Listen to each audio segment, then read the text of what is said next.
Sportpsysten.com. Injuries and the time off, this was really your comeback, and a lot of the focus was on Tito and kind of his Cinderella story. Was that at all frustrating to you as you were coming into this fight? No, it wasn't frustrating to me. I knew what I had to come in and do, and it didn't really matter what story that was, the main story of the theme of the fight. I knew that for me, coming back and having a strong performance was what I wanted and what I needed to do.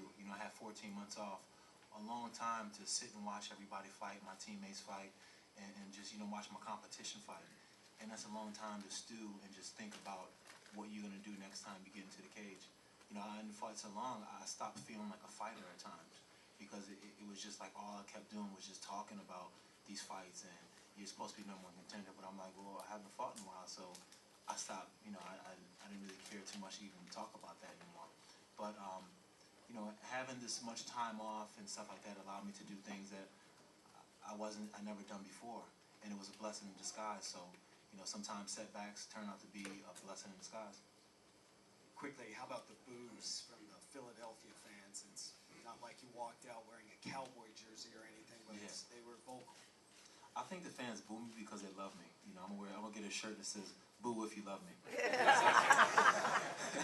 So maybe they might stop booing. I don't know, but it doesn't bother me. Everybody. Fans gotta have. Somebody's gonna be the villain. It's just the way things work, and I don't mind being a villain.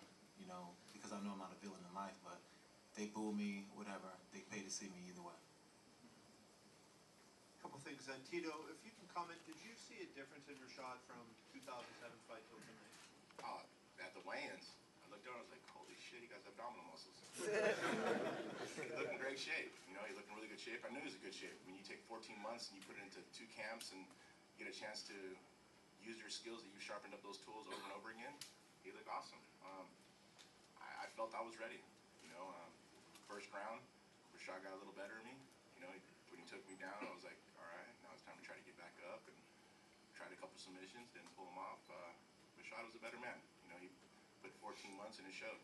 I put 2.5 weeks and a big heart. We got fight of the night. At least me wrecking my Phantom, I can pay for it now. And Rashad, given that Jones and Rampage, if one of those guys gets hurt and you're not going to get the title shot right away, do you take another fight in the interim while you wait? Yeah, I'm not gonna, wait by anymore. When a fight is a fight, I just want to fight, and I miss fighting so much that when it's my time to fight, I'll fight. And of course, I'm gonna make the smart decision, but at the same time, I'm not gonna be waiting to fight anymore. I'm 31 years old. I want to go out there and I want to do some things. If I'm the best, I'm the best. I should be the best fighting whoever I should fight.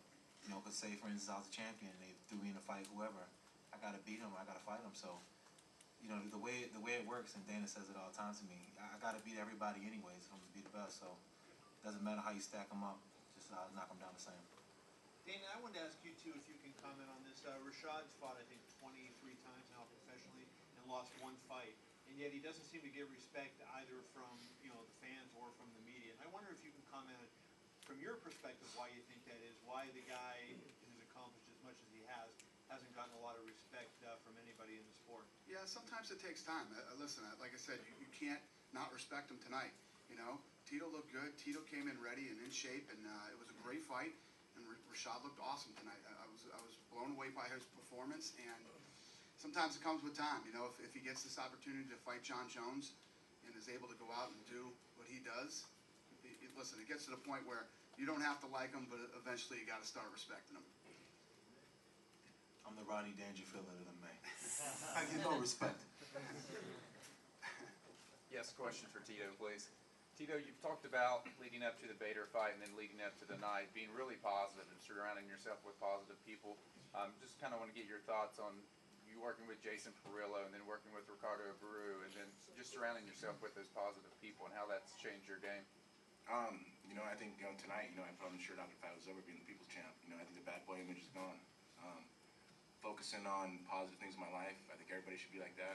If you dwell upon the negative stuff so much, you kind of get sucked into it. And I push that beside me and push it away. And it's time to live my life the right way. And I've done so much in this game of being the people's champ, you know. I came off 2 major surgeries. That athletes don't compete after major surgeries that they get, that I've had. And I feel awesome. You know, Dr. William Smith out of Las Vegas, who gave the surgeries. I'm very, very thankful to be competing against guys like Rashad, Ryan Bader. I feel very, very healthy, so I'm going to continue my attitude the way it is, and I'm going to keep stepping up for Dana in the UFC, and I'm going to keep fighting, because I want to fight, man. Like I say, man, I'm a fighter. I've been fighting my whole life, and if it wasn't for me being a fighter, I wouldn't be able to give my family, my kids, what they have today, and that's being loving, a father, and wealth. You know, I come from nothing. I'm new money, but I'm going to make sure that I have businesses that I grow, and you know, I want to make the most of this life, because God only put us here for a short amount of time, and I'm going to get the best out of it. So I give it down to my kids, so they never have to worry about a father not being there for them. And I'm going to be there for them physically, emotionally, and financially. And thanks to Dana, I'm able to have this opportunity to give to them.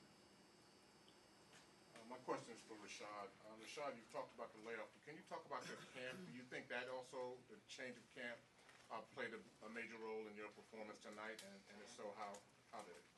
Yeah, my new camp played a huge role in it. You know, my manager, Glenn Robinson, he created a great situation down in Boca Raton, Florida, and I'm training with some of the best guys in South Florida and in the country. You know, we come together, and we all had the same mind set when it comes to training. We came from, you know, gyms where things didn't work out, some of the guys from ATT, and we decided to make a camp together. And it was going to be about a camp just about training and love and respect, some of the things that we felt that was missing in our other camps before. And Mike Van Arsdale, the head coach, has really put together a great situation. And we got, you know, Babu down there, the jiu-jitsu coach, and Georgia's the striking coach. And, you know, we just keep adding to the equation. And, you know, my teammates, we're so motivational. We're so behind each other. You know, it's like a real family. And when you're able to be in that atmosphere and you're able to train feeling so secure and so great, it allows you to achieve anything. And I'm very blessed, and I was a benefactor of being in that situation. So my camp had, you know, everything to do with it. I was just out there representing them tonight and doing how we do, the Black Zillion style. Okay. And Dana, I know when Tito beat Bader, you know, everyone was excited. You know, he looked great, his comeback, and a lot of praise was heaped on him. Tonight, I'm seeing Tito that's, you know, really showing his maturity, how he's handling the whole situation. Can you talk about him tonight on the other side? Yeah, there's no doubt that there were a lot of people, like I said, that thought he was going in and was going to get annihilated by Bader. And, you know, people were happy for him and excited when he won the fight. But I think a lot of people really gained respect for him when he stepped up and took this fight with Rashad. You know, like I said a million times, I'm still trying to figure out dealing with the new Tito. I like it. I don't hate it. And it's a good thing. Good for him, man. And he went in tonight against the #1 contender who looked awesome and put on the fight of the night. So it's interesting to see what's next. Tito, did you felt your back surgery in that Rashad movement? No, not at all. I felt great. I felt good. He picked me up and dumped me flat on my back super, super hard, and almost knocked the wind out of me a little bit, but I was able to scramble up. And I mean, Dr. William Smith that did the surgeries, man, this guy, God has blessed his hands, because I mean, 2-level fusion lower back, and I didn't feel it at all. You know, 1-level fusion my neck, C6, C7. I felt nothing. I got slammed hard, and I was able to recover. I was fine. I felt good. The only thing that really hurt me was that knee when I was on my knees, and I shouldn't have been on my knees. I mean, I say I scream at my kids when I coach them at punishment training centers, don't be on your knees. And I was on my knees, and I paid the price. He hit me with a beautiful knee straight to the body. I was waiting for him to knee me in the head, and he didn't. He hit me right in the body and caught me off guard, and I was like, ooh. I was like, move. I couldn't, but hey, it was what it was. Rashad, can you talk a little bit about the end of the fight, and specifically the knee that you threw? Just with the victory in your grasp, were you concerned at all that it could connect maybe to the head instead of the body? No, because I was especially conscious of it, because I knew he was waiting for me to knee him in the head. Because the way he stood up, he was like, he took one knee up, and then he seen that I was going to knee, so then he put another knee down, and he said, okay, I'm going to wait for him to knee me. And I knew, like for a minute, I was thinking knee so much, I almost forgot to punch him. So then I punched him, and then he forgot that I was going to knee him, and then I kneed him in the body instead of to the head. But I knew, because the way I pushed it forward, it was going right to the body. It wasn't going in the upward motion. It was like leaning right into him. It's like a chess match. Tito, can you talk about that shot? I mean, was that pretty much the finishing shot for you? It looked like it. You ever been needing a solar plex? No, and I don't want to. So. Yeah, a lot of people can criticize and say, I mean, if you ever been needed super hard in the solar plex, that's what it feels like. And buddy, let me tell you, my body shut down. My mind was saying, fight, Tito, fight, fight, fight. My body was saying, no, no, no, no.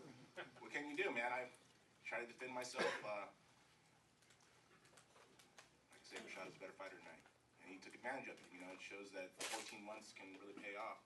And you can't fight a number one contender with 2.5 weeks of training. Like I say, I can't take nothing away from Rashad. He was a better man tonight, or a better fighter tonight. My ass off there. I'm about to faint. Nobody? Thank you. Yeah. That's it? Thank you very much. Oh, okay. Come on, wait. Mike Chiappetta had to screw everything up. Go ahead. I was raising my hand, but I'm tall enough. Anyway, Rashad and Tito, it looked like you guys shared a nice moment after the fight. You guys have had a few years of sort of animosity. I saw Tito went over to, I guess, congratulate you. Can you kind of share that moment and what you guys kind of talked about after all these years of animosity? Well, for me, I just want to thank him for taking the fight and let him know that it's because of him and stuff like that that I'm where I am right now as far as being in sport and where the sport is right now. And no matter what happens to Tito in his career, Tito will always be a legend. He's always going to be a Hall of Famer. So nobody can ever take away what he's done. I have a lot of respect for him for even taking a fight on short notice like that. I was joking around and saying, I felt disrespected, but for him to take a fight like that on short notice, I gained a lot of respect for him, and I always will have it for him. I just pretty much went up to him and said, good luck and win that title, man. Show why you're number one contender. And he was a better man, and I said, way to go. Good fight. Thank you very much, everybody. Have a good night. Be safe.